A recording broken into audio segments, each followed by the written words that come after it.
Today, we're going to talk about going deeper into what personal equipment you're going to need at the camp. First of all, you need a first aid kit. If you've been to a camp, you know that there's a very high risk of getting injured during the camp.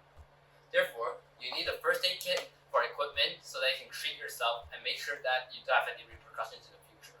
Secondly, you're going to need sunscreen. In every outing, you're going to be out in nature, and if you don't protect yourself against the sun's ultraviolet light, you're very likely to get sunburns, which no one wants, and it hurts a lot. Then, you also need insect repellents. Unless you're not bothered by mosquito bites or any insect stings in general, you need mosquito repellent so that the insects will be repelled and you won't be annoyed by them so much. Now, you also need a headlight. As you know, as the sky starts getting dark, there are usually no lights at the campsite.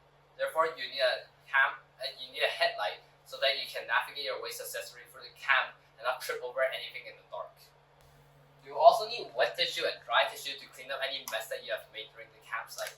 As per Leave No Trace, you should not be leaving any trace of your presence behind when you leave the campsite. You also need hand sanitizer if there's no toilets in the campsite, as you won't want to get your hands dirty and eat at the same time. A multi-tool may come in useful. In my version, you can use this to pick up items that you don't want to pick up by your bare hands. Chop. There's a knife here so you can cut food if necessary if you forgot to bring your knife. And there's so many more functions that you can explore. There is also a very, very high chance that it will rain during camp, as you should probably know. Therefore, you should protect all your camp equipment inside your bag with a Ziploc bag or a plastic bag. Now, this plastic bag should be waterproof and it should be airtight, so you can probably zip it or secure the equipment inside in some way so that water does not get inside.